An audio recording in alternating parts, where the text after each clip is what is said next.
Hello, everybody. Thank you for tuning in to the GSMC Hoops and Heels Women's Sports Podcast, brought to you by the GSMC Sports Network. My name is Samantha Genzer. I'm going to be your show host for you today. We have a very exciting show for you guys. We're going to be covering how Dallas is boosting women's sports interest, the NCAA softball regionals and team rankings, those that are already qualified to compete on the Olympic USA team, the USWNT roster, and make sure you guys stay till the end where we are going to talk about the top NCAA D1 track and field competitors of this season. Before we begin, I wanted to ask you guys to like and follow the show, and you can become a part of our show by tipping and donating. Your support means a lot to us. Also, we do get a number of questions that come in from viewers during the show, so to ensure that your questions get read on the air, I ask that you use the link gsmcpodcast.net. This puts your questions and comments at the top of the list so that I see them, and of course, it really helps the show. Once again, the link is gsmcpodcast.net.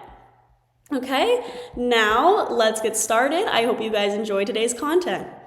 We're going to be starting off today's show by talking about Dallas boosting the women's sports interest and scene with team moves and renovations. I'm excited to talk about this. There has been an increasing support in women's sports and interest, and it's been very interesting to see how quickly things have gotten attention in women's sports world. So we're just going to dive right into it. So with the popularity of women's pro basketball and soccer at an all-time high, Dallas is putting millions of dollars on the line to get in the growth. Dallas Mayor Eric Johnson wanted to bring a professional sports team to the city, and in 2022 he started a committee named the Ad Hoc Committee on Professional Sports Recruitment and Retention. In a memo announcing the committee's creation, Johnson lamented that the Dallas Cowboys, FC Dallas, and the Texas Rangers, the Dallas Wings, and the Professional Golfers Association had all pulled out of the city. Earlier this year, the Dallas Park and Recreation Department and Fair Park First organization launched an historic $140 million renovation of the 84-year-old Cotton Bowl. Instead of working on the Fair Park Coliseum, the Convention Center's Memorial Auditorium received the funding for a nearly $8 million makeover. But even with the money pouring in, Johnson's dream had appeared to be fuel for a little more than social media teasing. On April 24th, Dallas City Council certified a 15-year, $19 million agreement with the WNBA's Dallas Wings that will move the team to downtown Dallas Memorial Auditorium in 2026. The deal was in the works for 2 weeks. Exactly 2 weeks later, the council authorized a 2-year, $592,000 subsidy to the operators of Fair Park, paving the way for the creation of the Dallas Trinity FC women's soccer team that will kick off its tenure at the Cotton Bowl in August. The team will be one of the 8 in the newly created USL Super League, which will play matches from fall to spring in line with the global professional soccer schedule. 5 years ago, some would have found it comical that the teams Johnson managed to secure for the city are women's teams. While those people are not exactly forward thinking, that attitude is indicative of the indifference that women's sports has and historically endured. Deloitte, a financial consulting firm, predicts that 2024 will be the first year women's professional sports in the U.S. surpasses $1 billion in revenue, hitting $1.2 billion. Compared with 2021's numbers, the domestic industry has spiked 300%, which is crazy. Globally, soccer and basketball are the highest revenue women's sports, and soccer specifically is expected to skyrocket this year, the Deloitte report says. Amanda Vandercourt, president of the USL Super League, said, "When we started this journey years ago, we thought we knew where women's sports was going, but the explosion we've seen in the past several years has blown the doors off what we could have predicted." So really the question of the day is, what set the stage for the women's sports boom? It really all started back in July 2021, where the U.S. Supreme Court ruled that college athletes were allowed to now legally profit from their name, image, and likeness. Interest in women's sports started to really take off then. That March, University of Oregon forward Sedona Price received millions of views on TikTok after creating a series of videos that pointed out the inequalities between the men's and women's NCAA national championship tournaments. A few months after Price's video, a gender equity review of the NCAA published by the law firm Kaplan, Hecker and Fink called her efforts the contemporary equivalent of the shot heard around the world. While the NCAA looked to make internal changes, female athletes were handed the reins to achieve their own fame. For the first time, the Supreme Court's NIL ruling allowed student athletes to cut deals with brands or local sponsors, introducing the idea of getting paid to play to college-level athletes. In response to the court's ruling, TCU, Texas Christian University, launched an NIL-specific curriculum at the Neely School of Business for its student athletes. An upper-level elective course teaches the basics of legal contracts, brand building, business strategizing, and taxes, as well as how to prioritize mental health and well-being. In the 3 years the course has been active, female athletes have shown a lot of engagement in the program specifically. 4 of the top 5 highest-earning college female athletes are basketball players, according to On3.com. The website's NIL ranking algorithm factors in an athlete's performance, social media influence, and exposure to determine a monetary valuation, which for some athletes is in the millions. Antonio Banos, Associate Director of Texas Christian University's Institute for Entrepreneurship and Innovation, said, prior to July 2021, it was about the performance on the field, on the court, at the pool, at the track. Now there are student-athlete influencers. The audiences are able to see them as much more than athletes because their stories are being told now. It's not just Caitlin Clark, the basketball player, it's who is Caitlin Clark as a woman? I really like the quote. Price, who now plays at TCU, is the 10th highest value female athlete on On3's list, and TCU commit Haley Van Lith is 5th. Prior to graduating from the University of Iowa, Clark ranked 4th across all men's and women's sports in the NIL ladder. Louisiana State University Angel Reese ranked 8th, which is a huge improvement from tens of years ago.